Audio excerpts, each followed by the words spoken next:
Breaking news చూస్తున్నాం. Obulapuram mining కేసులో Hyderabad Nampally CBI court తీర్పును పాస్ ఓవర్ చేసింది. 5గురికి శిక్ష ఖరారు చేస్తూ తీర్పు ఇచ్చింది. మరో 2 నిర్దోషులుగా సిబిఐ కోర్టు ప్రకటించింది.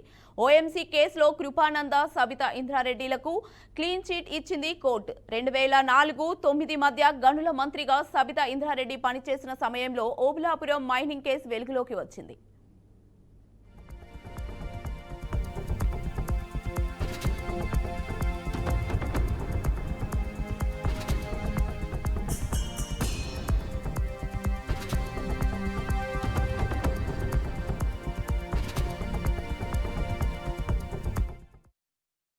అంశంపై పూర్తి సమాచారాన్ని మా ప్రతినిధి ప్రకాష్ అందిస్తారు. ప్రకాష్. ఎస్ కీర్తి, ఇప్పుడు ఓబులాపురం మైనింగ్ కేసులో కీలక తీర్పు వెలువడిందనే చెప్పుకోవచ్చు. సిబిఐ కోర్టు ఈ కేసులో 5 నిందితులకు శిక్ష ఖరారు చేసిందని మనకు తెలుస్తుంది. అలాగే 2 నిర్దోషులుగా కూడా ప్రకటించింది. అయితే ఈ కేసు 2009లో ప్రారంభమైంది. అప్పటి ఉమ్మడి ఆంధ్రప్రదేశ్ ప్రభుత్వం విజ్ఞప్తి మేరకు సిబిఐ విచారణ చేపట్టింది కీర్తి. అయితే 2011లో మొదటి అభియోగ పత్రం దాఖలైంది. అయితే అప్పటి నుంచి కేసు దశల వారీగా, ఎపిసోడ్ల వారీగా ముందుకు సాగుతూనే వస్తుంది. కేసులో ప్రధాన నిందితులుగా గాలి జనార్దన్ రెడ్డి, బివి శ్రీనివాస్ రెడ్డి, తర్వాత అలీఖాన్, కృపానందం, వి రాజగోపాల్ ఉన్నారు. అయితే వీరిలో 5గురికి శిక్ష ఖరారు చేయగా మాజీ మంత్రి ఎవరైతే సబితా ఇంద్రారెడ్డి ఉన్నారో ఆమెకు తర్వాత ఇంకో వ్యక్తికి నిర్దోషులుగా ప్రకటించారు. అయితే ఈ తీర్పు ప్రకారం బివి ప్రకాష్ రెడ్డికి 3 ఏళ్లు కఠిన కారాగార శిక్ష విధించడం అయితే జరిగింది కీర్తి. ఆయనపై 2008లో కూడా గతంలో ఓబులాపురం గనుల తవ్వకాలకు వచ్చిన అధికారులను ఎవరైతే అడ్డుకున్నాడనే విషయంపై వారిపై దాడికి యత్నించాడు అనే ప్రయత్నం కూడా చేశాడనే కేసులో ఈ తీర్పు అయితే వెలువడింది. ఇక ఐఏఎస్ అధికారిని ఎవరైతే శ్రీలక్ష్మి ఉన్నారో 2022లో హైకోర్టు కేసు నుంచి డిశ్చార్జ్ చేయడం కూడా జరిగింది. ఆమెపై ఉన్న అభియోగాలను హైకోర్టు అయితే కొట్టివేసింది. ఈ తీర్పుతో ఓబులాపురం మైనింగ్ కేసు కీలక మలుపు తిరిగిందనే చెప్పుకోవచ్చు కీర్తి. మనం చూసుకున్నట్లయితే మిగిలిన నిందితులు శిక్ష వివరాలు ఇంకా మనకు వెల్లడించాల్సి ఉంది. ఈ కేసు ఇంకా తదుపరి పరిణామాలపై ఇంకా కొద్ది సమయంలోనే మరింత శిక్షలు ఏవేవైతే ఉన్నాయో వచ్చే అవకాశం అయితే మనకు ఉంది Keerthi. Okay, right. Thank you Prakash.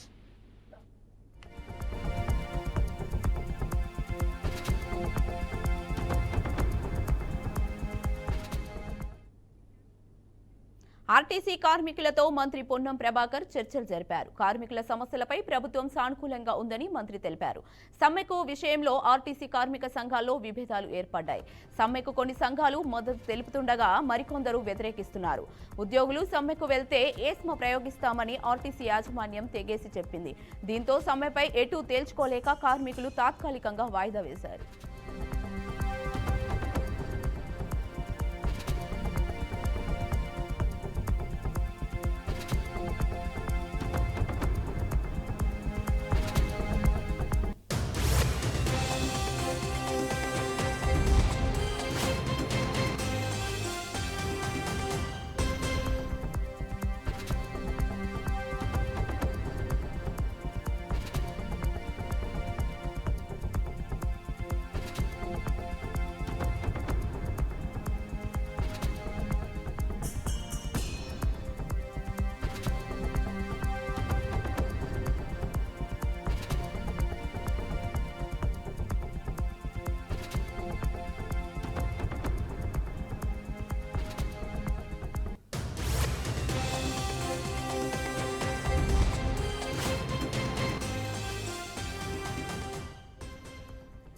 RTC కార్మికులతో మంత్రి పొన్నం ప్రభాకర్ చర్చలు జరిపారు. కార్మికుల సమస్యలపై ప్రభుత్వం సానుకూలంగా ఉందని మంత్రి తెలిపారు.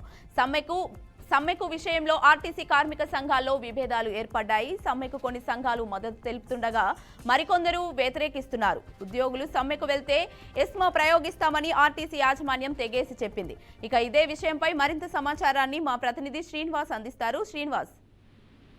తెలంగాణ వ్యాప్తంగా ఆర్టీసీ సమ్మె పిలుపునివ్వడంతో ఒక్కసారిగా తెలంగాణలో ఉన్న ముఖ్యమంత్రి రేవంత్ రెడ్డితో పాటు అక్కడ ఉన్నటువంటి అధికారులు కూడా ఒక్కసారిగా కేటతెంపులు చేసినటువంటి పరిస్థితి.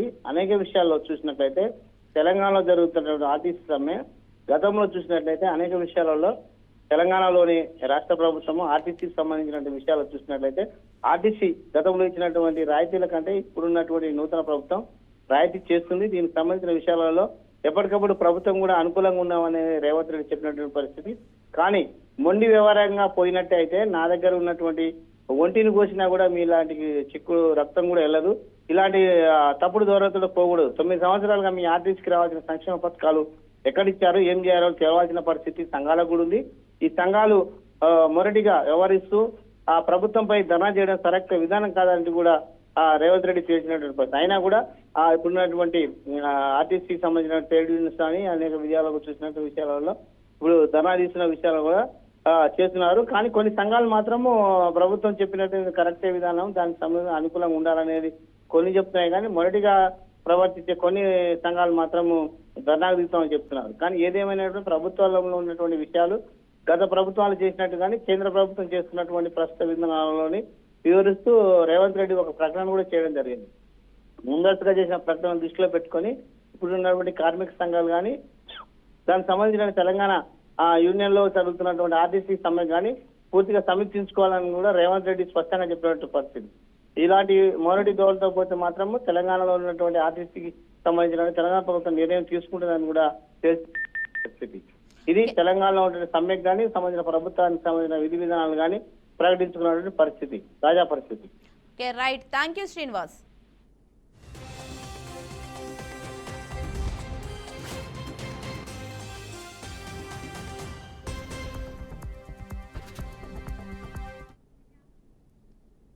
గన్నవరం మాజీ ఎమ్మెల్యే వల్లభనేని వంశీమోహన్ కు మరోసారి కోర్టులో షాక్ తగిలింది. గన్నవరం టీడీపీ కార్యాలయంలో పనిచేసే సత్యవర్ధన్ కిడ్నాప్ బెదిరింపుల కేసులో నేటితో వల్లభనేని వంశీ రిమాండ్ ముగియడంతో న్యాయమూర్తి ఎదుట వంశీమోహన్ ను పోలీసులు హాజరుపరిచారు.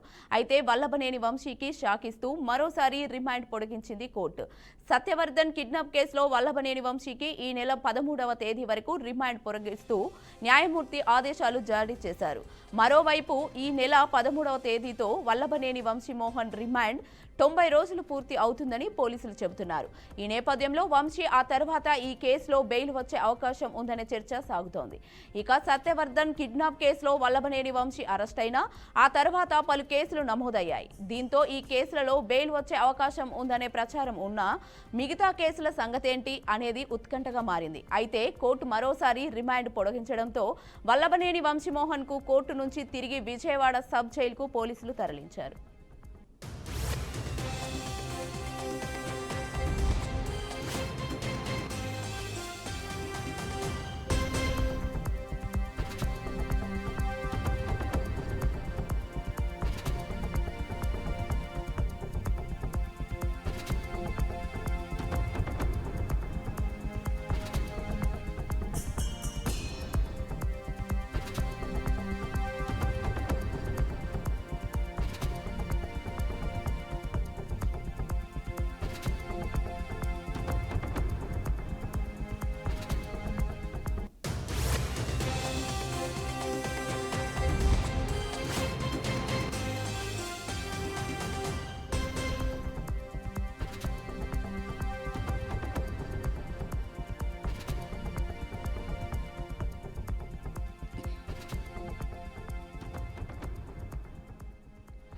గన్నవరం మాజీ ఎమ్మెల్యే వల్లభనేని వంశీమోహన్ కు మరోసారి కోర్టులో షాక్ తగిలింది.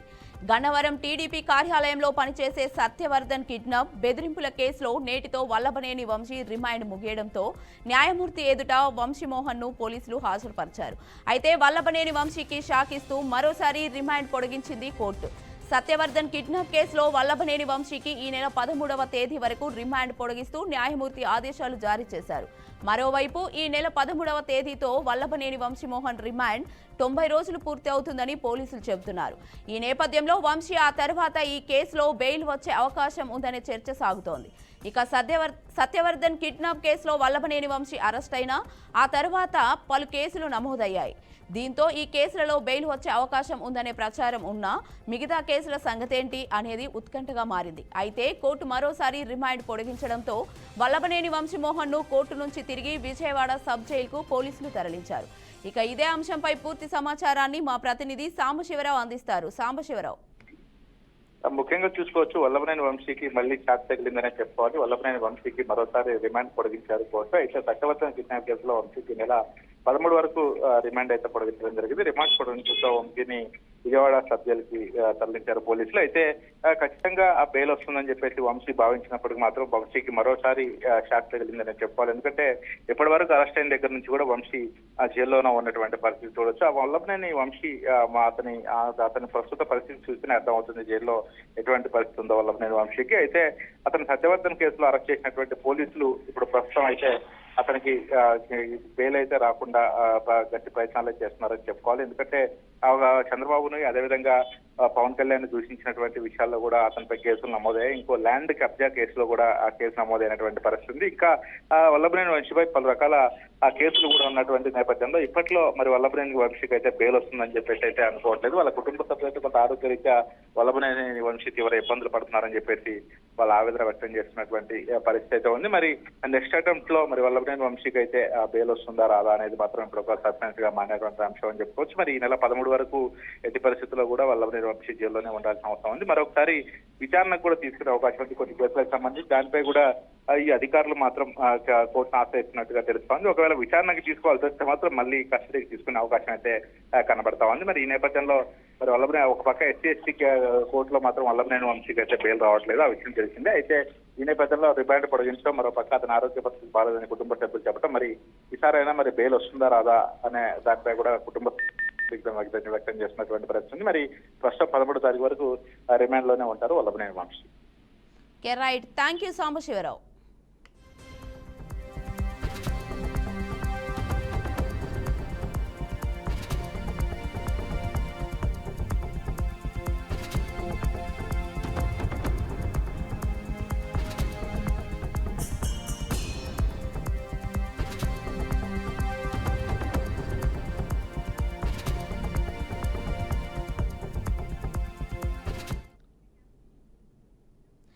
పీఎం కుసుమ్ పథకం కింద తెలంగాణకు ఇస్తామని చెప్పిన విధంగా 4000 మెగావాట్ల సోలార్ ప్లాంట్లను మంజూరు చేయాలని కేంద్ర మంత్రి ప్రహ్లాద్ జోషిని కోరినట్లు డిప్యూటీ సీఎం బట్టి విక్రమార్క చెప్పారు. ఇవాళ ఢిల్లీలో ప్రహ్లాద్ జోషి భేటీ అయ్యారు. పీఎం కుసుమ్ పథకం కింద తొలుత రాష్ట్రానికి ప్రకటించిన 4000 మెగావాట్ల నుంచి కేవలం 1000 మెగావాట్లకే కుదించారనే సమాచారం రావడంతో వెంటనే కేంద్ర మంత్రిని కలిసేందుకు ఇక్కడికి వచ్చామన్నారు. ముందుగా ప్రకటించినట్లుగా 4000 మెగావాట్లు కొనసాగించాలని కోరామన్నారు. అలాగే రాష్ట్రంలో అటవీ హక్కుల చట్టం కింద హక్కుపత్రాలు లభించిన పోడు భూముల్లో సౌర విద్యుత్ వినియోగానికి సబ్సిడీ ఇవ్వాలని విజ్ఞప్తి చేసినట్లు చెప్పారు. కొత్త విద్యుత్ పాలసీలో సోలార్ విద్యుత్కు ప్రాధాన్యం ఇవ్వాలని, సౌర విద్యుత్పై స్వరం సహాయక సంఘాలతో ఒప్పందం చేసుకున్నామన్నారు.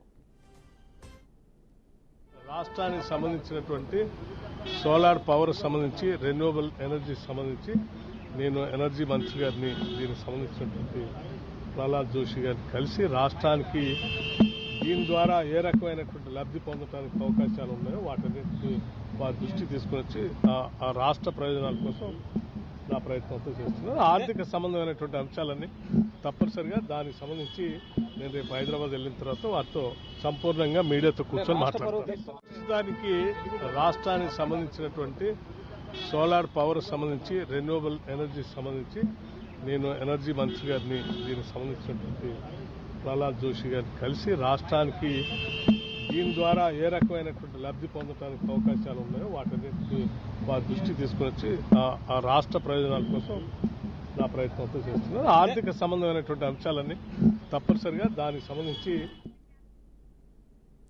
ఏపీ రాజధాని అమరావతి దేశంలోనే అత్యుత్తమంగా రూపుదిద్దుకుంటోందని మాదిగ కార్పొరేషన్ చైర్మన్ ఉండవల్లి శ్రీదేవి ధీమా వ్యక్తం చేశారు. ముఖ్యమంత్రి చంద్రబాబు నేతృత్వంలో అమరావతి పునర్నిర్మాణ కార్యక్రమాలు అత్యంత వైభవంగా ప్రారంభమయ్యాయని, ప్రపంచానికి దీటైన రాజధాని నిర్మాణానికి ఆయన అహర్నిశలు శ్రమిస్తున్నారని తెలిపారు.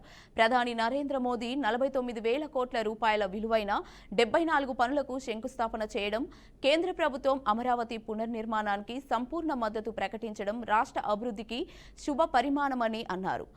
ముఖ్యమంత్రి చంద్రబాబు, ఉప ముఖ్యమంత్రి పవన్ కళ్యాణ్ కలిసికట్టుగా ఈ పనులు పూర్తి చేయాలని ప్రధానిని సూచించారని గుర్తు చేశారు.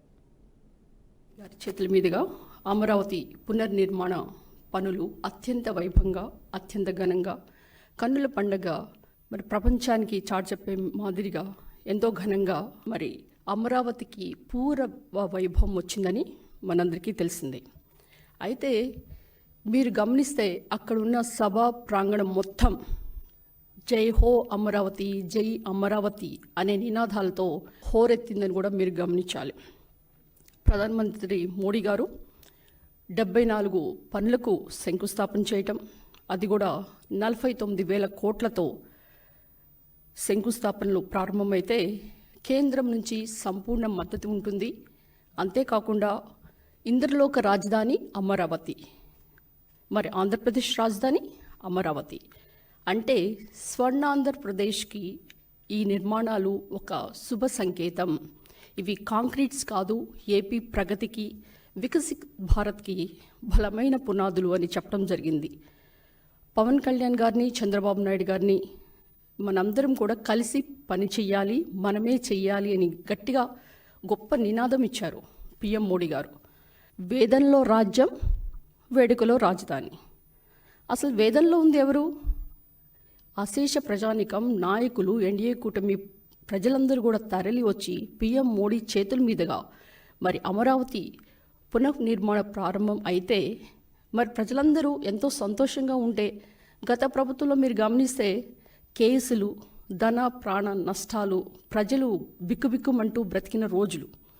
మీరు ఒకసారి అసెంబ్లీ రికార్డ్స్ గమనిస్తే ఇప్పుడు రాష్ట్ర ప్రజలందరూ కూడా సంతోషంగా ఉంటే మరి వేదనలో ఉంది, బాధలో ఉంది ఎవరు? జగన్మోహన్ రెడ్డి గారు. ఆయన కనుక ఆయన చెప్పిన మాటలు అమరావతి గురించి ఏ విధంగా మరి ఆ అమరావతిని అటకెక్కిచ్చారో కుక్కడపల్లి JN2 ప్రధాన రహదారి వద్ద యూనివర్సిటీ గోడను అధికారులు తొలగించారు. ఎన్నో ఏళ్లుగా ప్రజలు ట్రాఫిక్ వల్ల ఇబ్బందులకు గురవుతున్నారని జోనల్ కమిషనర్ అపూర్వ చౌహాన్ అన్నారు. ఈ ఫ్రీ లెఫ్ట్ విషయంలో JN2 మీద పలు ఫిర్యాదులు రావడంతో నేడు ఈ చర్యలు చేపట్టినట్లు వెల్లడించారు. అంతేకాకుండా పారం మాల్ వద్దనున్న రోటరీ జంక్షన్ వెడల్పును తగ్గించి ట్రాఫిక్ సమస్యలు తలెత్తకుండా చేస్తామని తెలిపారు. కూకట్పల్లి ప్రజలు ఎదుర్కొంటున్న ట్రాఫిక్ సంబంధించిన సమస్యలకి పరిష్కరించడానికి ఒక మేజర్ స్టెప్స్ తీసుకోవడం జరిగింది. ఒకటోది JN2 నుంచి ఫ్రీ లెఫ్ట్ చేసుకోవడానికి పని ఈరోజు ప్రారంభించారు.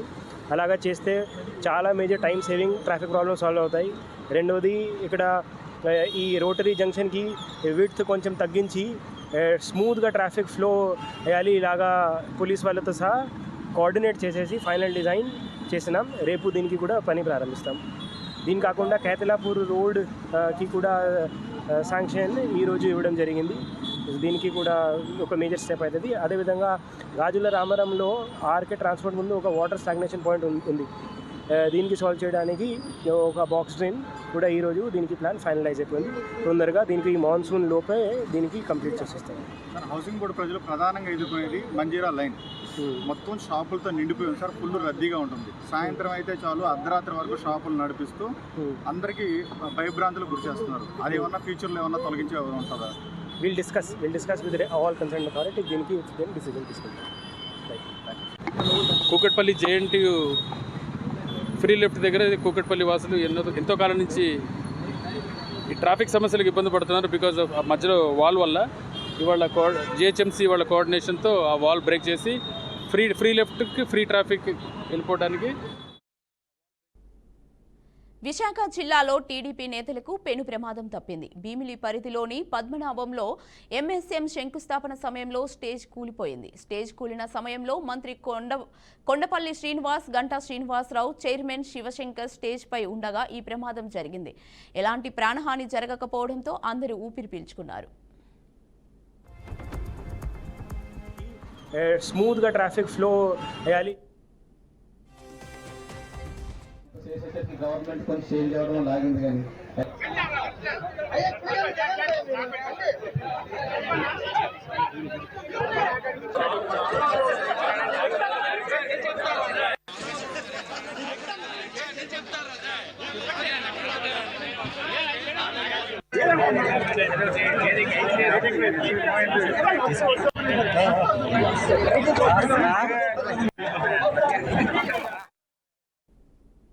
అనంతపురం జిల్లా కళ్యాణదుర్గంలోని స్థానిక ఆర్టీసీ బస్టాండ్లో చోరీ జరిగింది.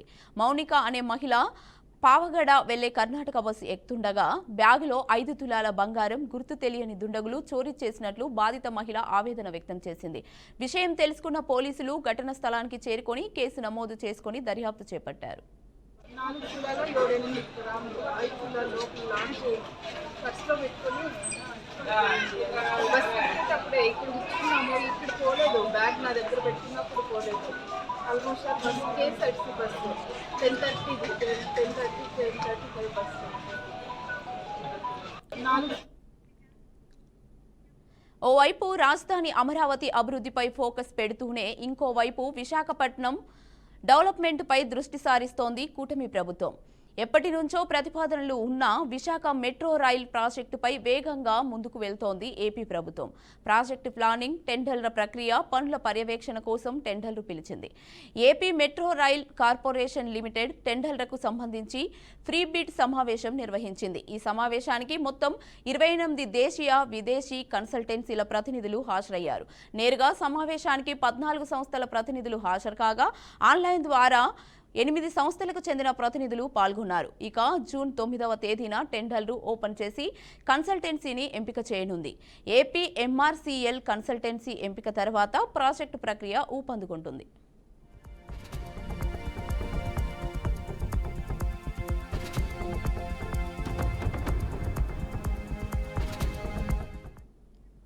కాగా 4 ఏళ్లలో విశాఖ మెట్రో రైలు పూర్తి చేయాలని ఇప్పటికే సీఎం చంద్రబాబు అధికారులను ఆదేశించారు. తొలి దశలో 3 కారిడార్లు, 46.23 కిలోమీటర్ల ట్రాక్, రెండో దశలో కొమ్మాది భోగాపురం విమానాశ్రయం కారిడార్ పూర్తి చేయనున్నారు. మొదటి దశ నిర్మాణానికి 11,498 కోట్లు అవసరం కాగా 100% గ్రాంట్లు కేంద్రాన్ని కోరనున్నట్లు సీఎం తెలిపారు. విశాఖలో ట్రాఫిక్ సమస్య అధికంగా ఉన్నందున రెండింటికి పరిష్కారం లభించేలా డబుల్ డెక్కర్ మోడల్తో మెట్రో ట్రాక్ల నిర్మాణం జరపాలని సీఎం చంద్రబాబు సూచించారు.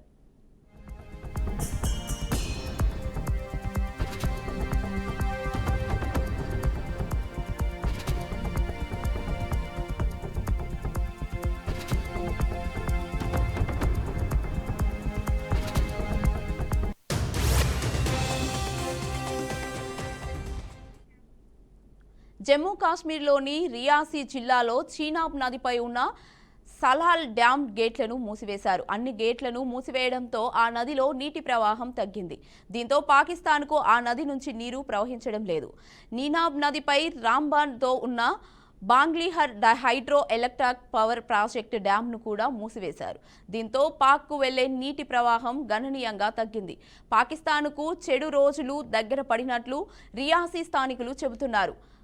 వినాశకర కోణంలో పాకిస్తాన్ వెళ్తోందని ఓ స్థానికుడు ఆరోపించారు. వాళ్లకు గుణపాఠం చెప్పాల్సిన తరుణం ఆసన్నమైందన్నారు.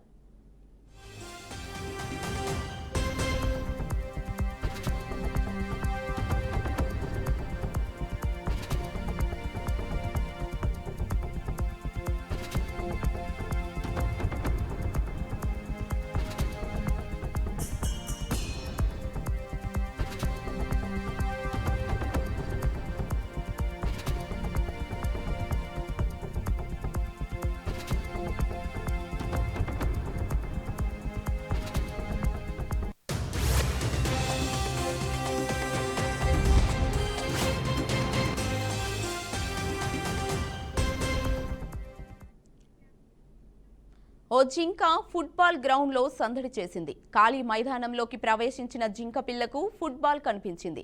ఇంకేముంది, దానితో ఆట మొదలుపెట్టింది. తన కొమ్ములతో బంతిని తోసుకుంటూ వెళ్లి గోల్ పోస్ట్లో వేసింది. ఇక గోల్ పోస్ట్లో వేసిన తర్వాత ఆనందంతో ఎగురుతూ అక్కడే గంతులు వేసింది. ప్రస్తుతం ఈ వీడియో నెట్టింట వైరల్ అవుతోంది.